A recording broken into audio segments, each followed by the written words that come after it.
All of us want to make a difference. As veterans, we committed to protect our country.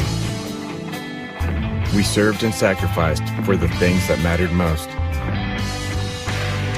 Those experiences shaped our lives, even if it isn't always obvious to those around us. And now that we've served, our commitments have taken on a new meaning. We're husbands, wives, parents, friends, and neighbors, but sometimes we still feel alone. We forget that our biggest challenge can be to ask for support when we need it. The Veterans Crisis Line is here for all veterans, service members, and their loved ones. Dial 1-800-273-8255 and press 1. Chat online at veteranscrisisline.net or text 838-255. It matters.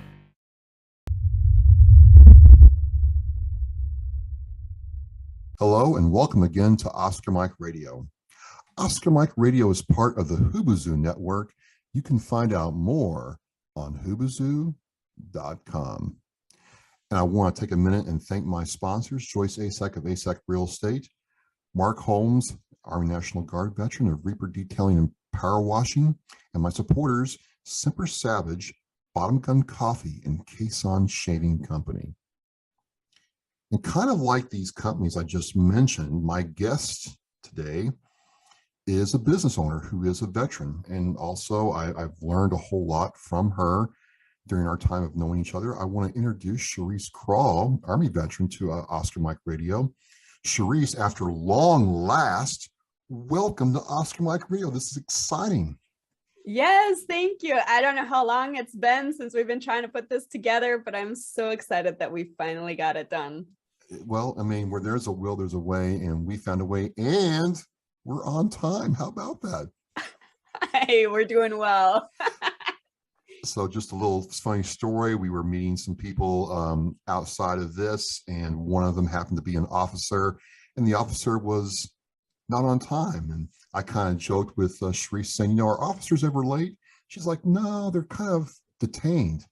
The officer shows up and says, sorry, I was detained. And we were like, yeah, that's when I knew we had a bond, Sherice. That's when I knew that, you know. Hey, communication's everything. Absolutely, absolutely. So you're a veteran. You served in the Army. Just kind of tell us, you know, about that. Not like in depth, but maybe the Cliff Notes version of what your military experience was like, please. Yeah, so I was in the Army for almost 10 years, active and National Guard. And the first year I was in, I was a petroleum supply specialist because, of course, the recruiter talked me into that because a lot of girls go into that, is what he said, quote, and quickly realized that was not for me. Switched over to aviation, started learning how to work on and crew Blackhawk helicopters in an air assault unit, and then got attached to some special forces units and got deployed a couple. Well, technically it was one time, but it was a couple deployments. Ask a Blackhawk question. You go for it. Did you ever have to join the pilot and auto rotation training? Yeah, so it's a required training. So every person who is flight crew, and that includes pilots and crew chiefs, have to deal with controlled auto rotations. And that's where you really mess people up. That's the fun stuff. Yeah, but it's kind of like a controlled crash that isn't. I mean, it's crazy, right? It's simulating engine failure, essentially. And when you get a new crew chief, brand new, that's the time where somehow you don't have communication, you don't have comms for them to hook up to in the helicopters. They can't hear what's going on. Very first flight. I mean, just kind of not haze, of course, because that's not allowed, but just to kind of wet their wings a little bit, we will simulate an auto rotation, or we'll get into an auto rotation. And suddenly they're falling from the sky and they either puke or piss their pants, and then they got to clean it up. That is epic. That is absolutely must have been the best part of the job. Did you like working on aircraft and doing all that? Yeah, I miss it. I love it a lot. It's one of those things, of course, as a female, I communicate differently than men. And one of my public speaking talks I did recently was just giving people a little bit of a description on what a day in the life was like as a helicopter mechanic. And if you think of it as a male dominated environment, I was the only female in every unit that I was in as this job. And then you look at how notorious men are for not wanting to read the manuals or follow directions. What? And that is a requirement for working What? on helicopters. It was it was a fun situation. Aren't rules supposed to be broken? Not when you have zero tolerance and you could kill people in a training mission. Aren't policies and procedures just structured guidelines? Yeah, when you want to fall out of the sky for real. Well, that must have, yeah. It was my daily life was a lot of, I told you so. Oh, it must have been like having your older sister freaking lording over you constantly. Wow. Well, keep in mind, I'm only 5'3.5". So I was like looking up at everybody doing that, not lording, like going over them. Yeah, but I mean, like we were talking about, I have sisters and they can see their bark is worse than their bite and vice versa sometimes. All right. Well, yeah, we can be a handful. And there you are, leading us back into the pasture, like the lost little lambs of you just like did herding it. Cats. I'm telling you. So did you go in the National Guard after your active Army service? Right. But it was an interesting situation because I was active for a few years and then I went National Guard, but the majority of my National Guard time was on active duty orders. So I was constantly either in training, getting sent somewhere, or getting deployed. So you're doing all this. And you know, ladies and gentlemen, I've known Sherice for, I think, 3 years now, give or take a couple of months. And one of the things that, you know, I've understood is during all this, you're thinking about going into really betting on yourself and starting your own business, your own career outside the Army. Now, how did all that get going? It's funny you asked that because I started my own business due to the Army, directly because of that. So as soon as I got in, I was a young kid. I joined when I was 18 years old. And I thought that the Army was supposed to have great leadership, and it had the exact opposite.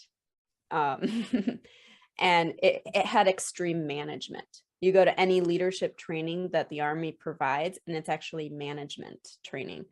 And there's a difference. And because of that, and due to the promotional structure that was in place during this time, there were a lot of people that would get promoted that were not good leaders. They were horrible leaders. And that affected my career, my life, and that affected the careers and lives of my battle buddies, the people I cared about that I worked next to. And so about 2 years after I joined the Army and dealt with this every single day, I realized that I had to do something to change it. I had to put myself into a position with knowledge where I could try to combat that a little bit. And the biggest thing was I did not want to become a sergeant or an officer or whatever I was running toward at the time and be that kind of leader. And so I picked up a John Maxwell book and started learning from him.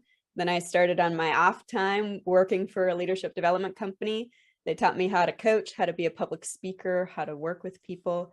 And then they helped me build my own business. And so I've been a leadership coach now for 12 years. And that's just one of 3 businesses I have. Well, we'll start with this one first. Just most obvious question. You say leadership and management, and I know from my Marine Corps career and other professional things I've done that, you know, those are oftentimes considered synonymous, but they're not. What's the difference between a leader and a manager? The easiest way to explain it is that leadership is a soft skill. It's about communication. It's about learning how to influence somebody and inspire somebody. Whereas management is about systems and procedures and enforcing those systems and procedures. So one of them is a lot of gray area and one of them is a lot of black and white. Well, we're in organizations that are very black and white. So how did you have to adjust your thoughts and your way you did things because of that? Or was it because you had a very clear vision of what you didn't want to be? It was easier to adopt the mindsets you were learning? You know, everybody learns differently, and everybody learns or picks up what they can learn from as a good leader and what they see done badly and learn what not to do. And because there was so much negativity around me, that's what I learned the most from myself. And so I always kept telling myself, that's what I don't want to become. That's what I don't want to do. This is a problem because I'm on the receiving end of this. So how do I learn what, if I were that person, what would I have done instead, or what should I have done instead to avoid somebody like me feeling this or dealing with this on the back end? So part one, we have this leadership coaching business that you have, and I know you have, you know, other interests and other things you do. What are those things? Yeah, for career or for Yeah, career. hobbies? Go for career. For career. No, it's all of my career ventures are focused on one ideal client, which are entrepreneurs and small business owners. I used to work with corporations, Fortune 500 companies, traveling and speaking for some pretty big places. And a lot of it was just checking the box. And so I found the passion was with this entrepreneur and business owner. And so learning how to build a great business, plus some of the classes I had the opportunity to take at Harvard Business School, taught me how to be successful in business and how to leverage time and money so that you're not working yourself ragged for nothing. And then as I grew in my, what's the best word for it? As I had more followers and more people, you know, listening to me or getting advice from me, they wanted help with other aspects other than just communication skills and influence skills.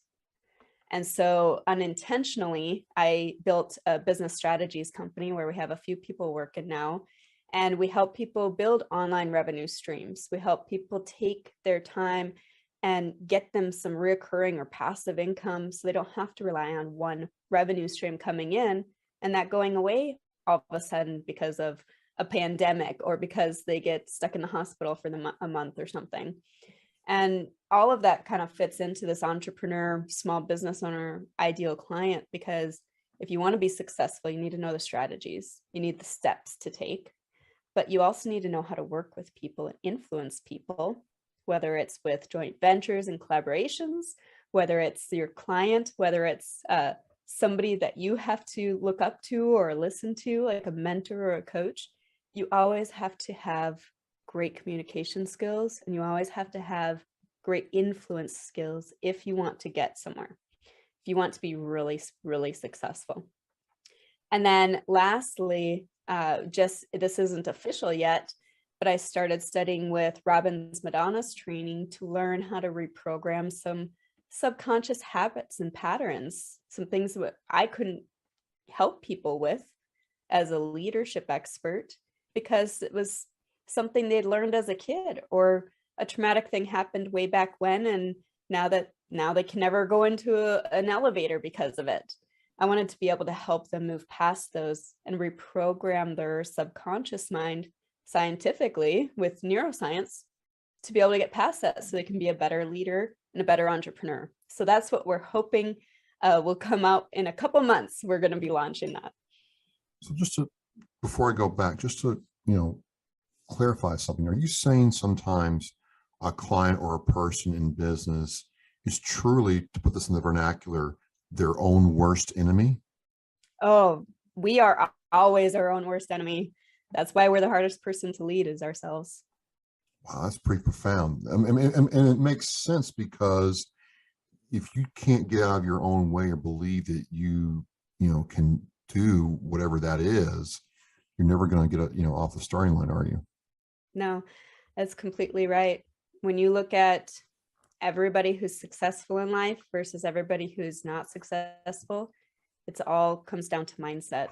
There was a really cool quote that I heard somebody say, and they said, if everybody got $75,000 tomorrow in their bank accounts, every single person in the nation, $75,000, quite a bit of money. In about 5 years, the same people who are rich now would be rich. The same people who are poor now would be poor, because it all comes down to mindset. A lot of it is experience, because that's how we grow and learn and create these patterns. But if you don't have the right thinking, you're not going to make the right decisions. So let's just say, use me for an example. I'm starting a business and an entrepreneur. What are the things that I should be thinking about as I go through to start my journey? Is it product only, or should I put a lot of time into preparing my mindset before I even do this? Because sometimes it feels like talking to people, they put the cart before the horse. Mm-hmm. If I'm looking at it from all of the experience that I have from a business strategist perspective and from a leadership coach perspective, I would say that the number one thing you have to do before anything is to put together a self-development and professional development plan. That doesn't mean wait till it's done to start your business. That means know that from here on out, you should always be developing yourself. Every day, you should be doing something to help grow and become a better person and a better expert in whatever field you are. And then the second thing, of course, is to start doing market research and start putting together some content, start putting that content out there, start gaining some followers that you can understand where the problem is in your field, and then know what you need to do to fill it. If you focus on a product first and build it and they will come kind of crap, that never works, at least not anymore. Because your assumptions are different. But that used to be the mantra, right? So yep. you're not. But that was back in the industrial age. Okay. We're in the information age now. That era is long past. It doesn't work anymore. Okay. All right. I mean, that used to be the thing. And even now, well, if you just do it, people will come to it, but you're saying that's not the case for. Right. More often than not, the people that come to me, they're not brand new entrepreneurs, people who've never started before. I get a couple of those, but more often than not, they're people who've tried once or 5 times and failed, finally gave up trying to do it their way, and are going to listen to me. So, and I'm not the only expert out there, and there's lots of people who know more than me in that field. It's just what I see, what people come to me for, because they make assumptions in their field because that's what they wanted or that's what their experience was. But 9 times out of 10, that's not going to be right. So if you don't do accurate market research and you don't start getting that feedback, you're not going to make the right product, or you're going to make a product that's only half right. And then you're always going to be fighting to sell that, and always going to be fighting to get the revenue or the ROI that you want from it. So it's just a struggle if you don't do it right the first time. So it really is about, to put this in the military terms, knowing yourself and then seeking self-improvement. You got to understand who you are, and then you got to understand how to improve yourself to better serve the problem or your clients. So I think it's exciting that you're doing entrepreneurial class clients. I don't know if I got that term right, but what happens through the process? How do you diagnose how do you diagnose the problem? Because the client's coming to you, like you said, because what they've done has not worked, and they're frustrated, and they're coming to you to help them before they pack it in. How do you diagnose where the problems are? And then just, I don't like assumptions, but I would have to guess that then you have to communicate what you found to them in a way that empowers them. Exactly. And that's honestly probably the hardest thing for military folks, and for myself specifically. And I don't want to speak for every military person, but it's very easy to yell at somebody. That's what we got good at, right? Tell people what they did wrong. Yep. And that's how we learned how to communicate. But empowering somebody is complete. It's the exact opposite of that. You have to influence them. You have to get them excited, inspire them to do something. So it's definitely a lifelong process for me to be good at that. But to answer your question, really what I see when somebody comes to me and they have an issue, there's a basic foundation level that I go through, which is a method that's black and white. Look at it step by step. All right, do you have this? Do you have this? Do you have this? Do you have this? Figure out what they don't have. Figure out, okay, if they don't have consistently published content, they don't look like an expert, there's no way to build awareness, or it's really difficult to build awareness. And there's a huge gap in the sales process then, because you have to try and talk them into you being an expert versus proving that you're an expert or showing them you're an expert. And so, for example, that's one of the biggest things people don't have is consistently published content. I call it CPC. And so if they don't have that, that's going to be the first thing I tell them what to do. And I will always give somebody homework before I take them on as a client to see if they take action. 'Cause 9 times out of 10, if they don't take action before they pay me, if they don't do something for free, they're not going to do it when they give me a bunch of money. And a great example of that, and you would think it's the opposite. I was going to say, I mean, if I'm paying you, Sherice, I'm going to Yep. make sure I do what you tell me to do. If I'm paying you, I'm just saying. You think it's the opposite, but it's not. And I'll give you a perfect example. One of my clients used to work directly with Steve Jobs way back in the day. And with how he talked, with everything he did in his life in the past, where he was at, how much investment properties he had, all the land he has in Hawaii and all these different places and all this knowledge he has and all these, people following him, this big list, you would think that he was someone who liked to take action and that he would streamline things, loved to focus on, okay, if this is what we need to do, then this is what this is the process we're going to take. We're going to get that done and come back. We're going to be resourceful and high speed, right? And that's what a lot of successful people think like, because that's what works. So we start working together and suddenly I'm having to bug him and remind him and get very serious with him eventually about not taking very simple steps. He kept saying he had a marketing team, but I would give him all the details he needed to market this launch we were putting together. And suddenly launch time comes, nobody shows up on his live video. Not a single person, because he didn't market it at all. And he was supposed to be talking for an hour so we could record it and turn it into an automated webinar. He ended at 14 and a half minutes because he just didn't want to do it anymore. And then, so I did all that work to help him build this. He paid me thousands of dollars. And he just dropped off the face of the earth. He had bought an entire another program that he never collected on after that. And so it was the one person that I thought would be the most or the biggest action taker. And I did not give him homework before I brought him on as a client because I just assumed I wouldn't need to. And people surprise you in a good way and in a bad way. But it's not all about the money, especially to even people who don't have it.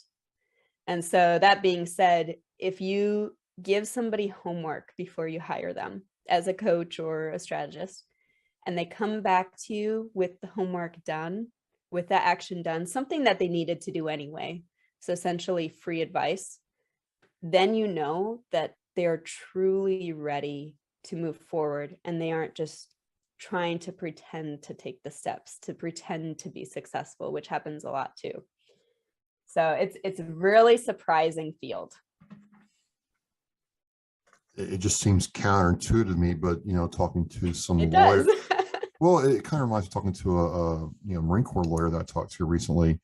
The number of clients that would not do what he told them to do, and it wound up costing more money and taking more time. So those are some of the challenges. It's a people thing that you do.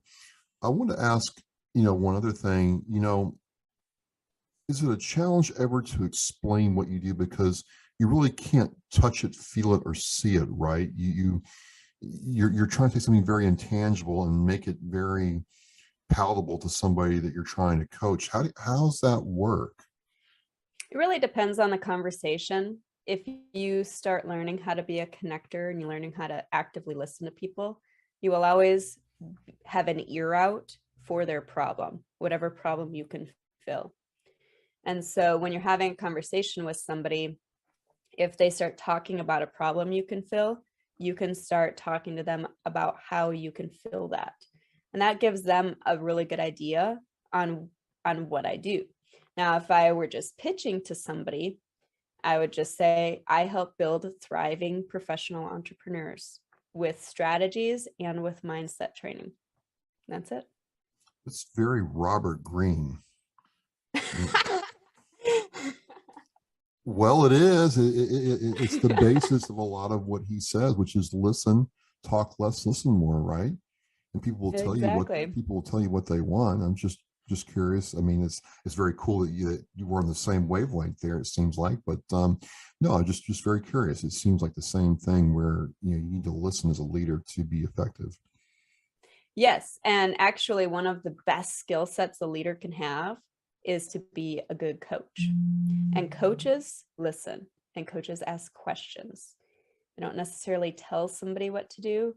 They ask them these specific questions to guide them through a journey so that they come to the realization that you wanted them to come to, so that it actually sticks into their mind, versus if you just tell somebody something, a lot of times they'll either forget it or blow it off. So it's a little bit different. It takes more time, but it's worth it. You know, just a thought here as I'm listening to you. Have you ever tried to apply this to parenting? So parenting, everybody is a leader in some way. Being a parent is a leadership position. Right. And the 5 levels of leadership that John Maxwell talks about, the first level is positionary leadership. And so if you can build influence and inspiration and be able to guide somebody, ask questions, coach, all these different great things that a good leader does, and you apply that to parenting, apply that to relationships, mentorships, even if you can lead people that you're below, or that you're below. So you could lead your boss, essentially, if you do it the right way. There's every situation in life, somebody will have opportunities to be a leader. It's just whether you do a good job at it or not. And parenting is one of those great opportunities. It's certainly been for me.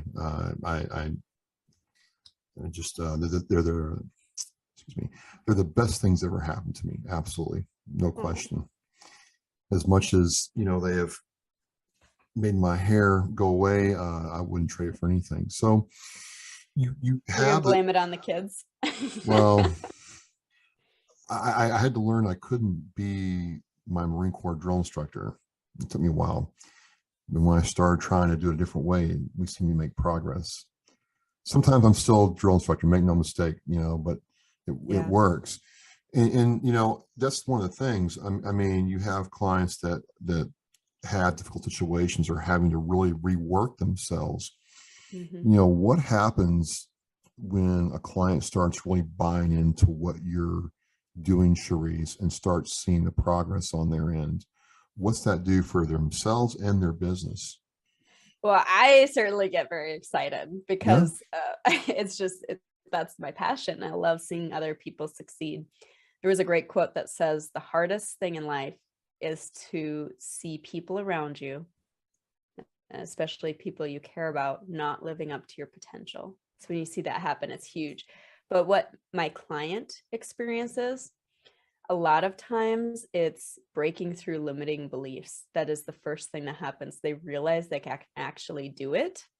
And then their dreams and their goal sets that we do just go huge. They're like, oh, I could make $2 million a month. I'm like, yeah, you can. Look, we just did it with the math right here. So you're good to go. I just have to take the time to build it up.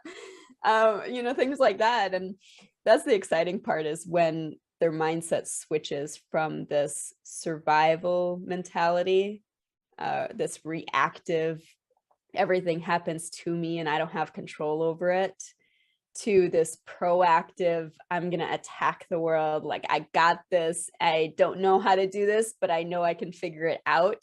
That's what makes successful people. And so when you start seeing that switch in people and they start believing in themselves, that is the biggest step for them. Their whole body changes, how they walk, how they talk, even their physical appearance will change over time. So you might see some, they always look tired and worn out, not a lot of color in their face. You see them, you know, a month into something where they had that realization and they have color in their face and they're perked up. They've been sleeping better. Things are going better at home in their relationships with their family because they're not as stressed at work or things like that. And it's just incredible. And making money is the first step. Is not by far the end of the journey. So as soon as they realize they can make a lot of money and they're making it consistently, that's when the real fun starts, because then you can start working on something that can build a legacy. You can start building whatever it is they want, whether it's a book or a nonprofit or an organization or something where it actually makes them feel like their life was worth living. That's the fun stuff after that. Do you think there's something to the saying that money can't buy happiness, though? You know, that's a pretty conflicting sentence. It almost feels like it's not finished because of it. Money can't buy happiness. That's true. Okay. However, money is a tool, and a tool can give you the opportunity or the resource to go out and create something that gives you a residual of happiness. So if you go and you have a pursuit of happiness, you're not going to get very far. You're always going to be pissed off, honestly. But if you pursue a purpose, you're going to get a residual. Like, the symptom of pursuing your purpose is being happy. So you'll get there if you pursue that. And of course, money as a tool can help you do that. True. No, true. I mean, I can tell you that what we're doing right now gives me a great deal of purpose and satisfaction from that, you know, what we talked about would certainly facilitate that moving forward faster. Absolutely. Yeah. And I mean, worst case scenario, it can always buy you a boat.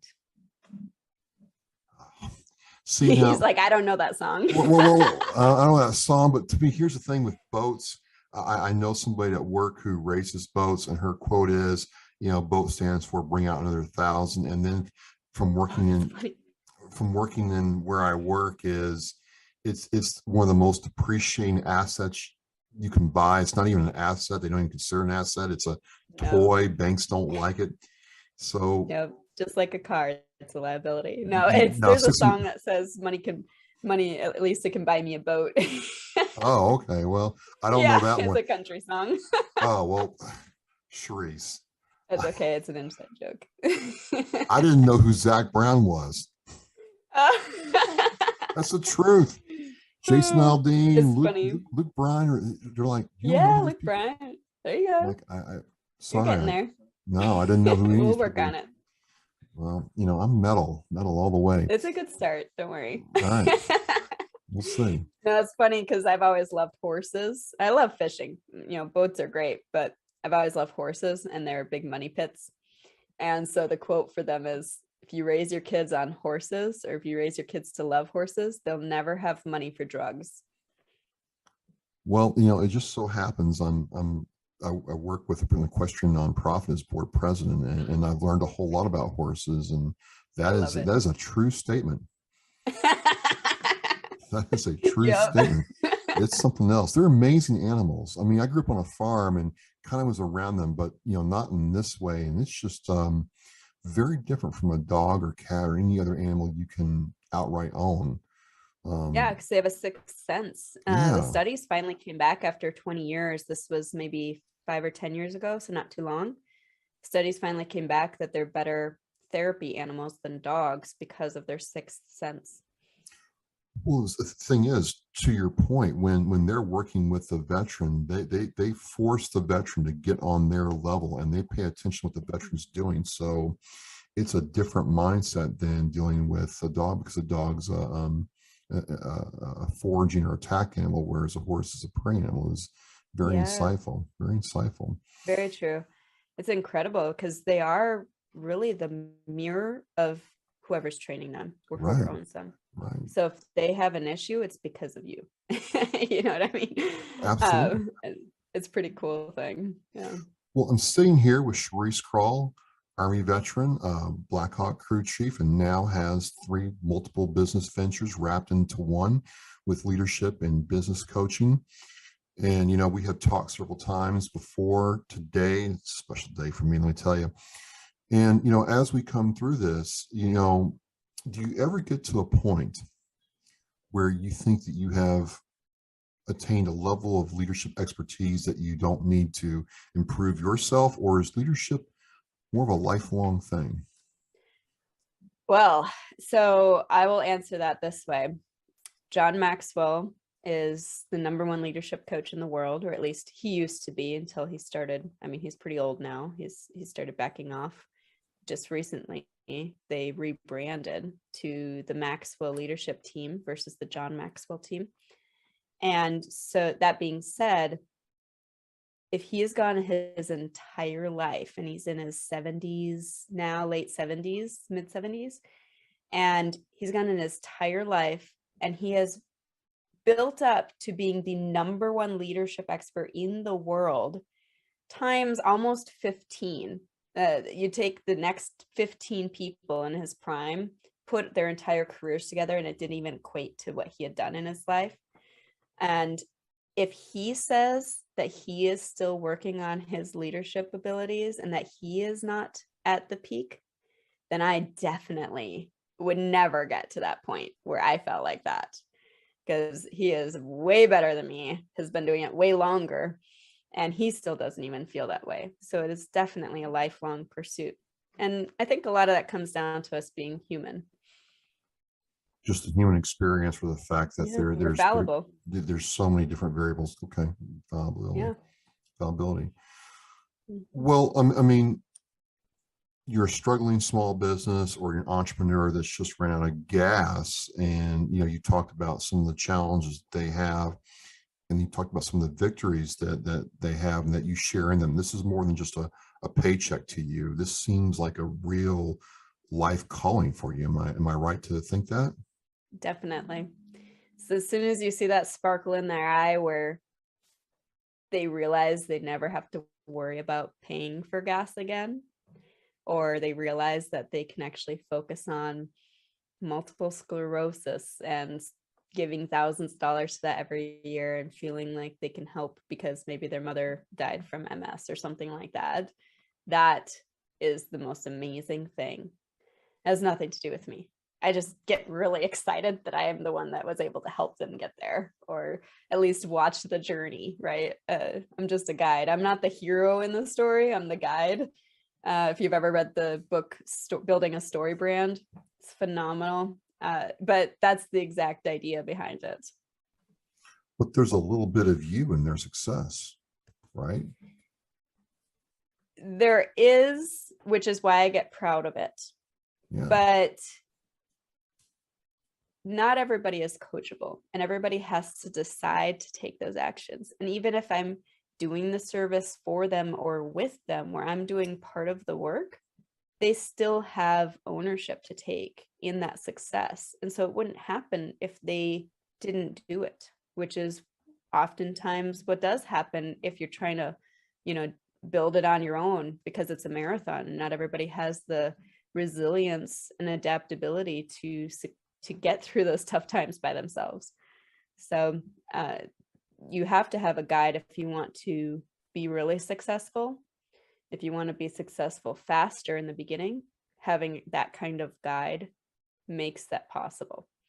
So it's not a necessity in the beginning, but it would definitely be useful.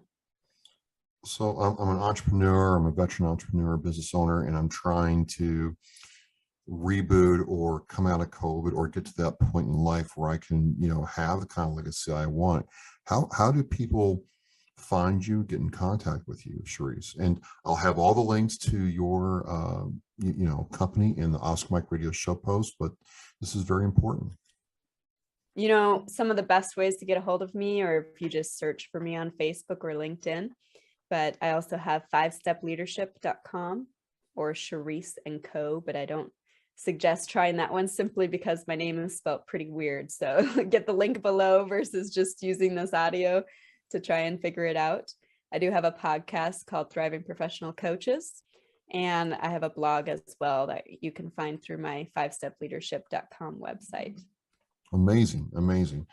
Well, I mean, I've always felt like I've learned more when we talked, whether it's just in passing or we're just sitting there, we're in the 5-ton heading back to the pause. And, I'm like, I've always learned more talking with you. And I feel that if I'm learning more, then other people will as well. So I just want to thank you for taking time out of your busy schedule to talk with me. That's not a problem at all. Travis, I'd do anything for you. I always have my battle buddies back. Would you take shots for me? I don't like shot. You would? So next time I got a shot day, you can come and you can get stuck for me? Sure. They just got real good. All right. Well, I am with Sherice Kral. I'll have all the links to her business ventures in the Oscar Mike Radio show post, the podcast. You better subscribe. And, if you like what you're seeing here, please like, share, and subscribe to the Oscar Mike Radio show. And, I think what I want you to learn out of this, ladies and gentlemen, is you don't have to struggle alone if you're trying to keep your dream alive. You can get real help here. So, Sherice, let's close this out, and thank you again. Thank you, Travis. I really appreciate it. As we say, we are mission in flight. Thank you very much, and we'll be back.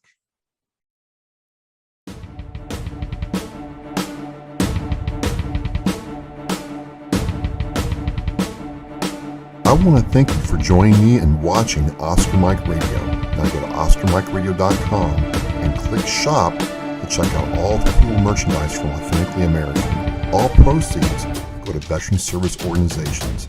We are mission in flight.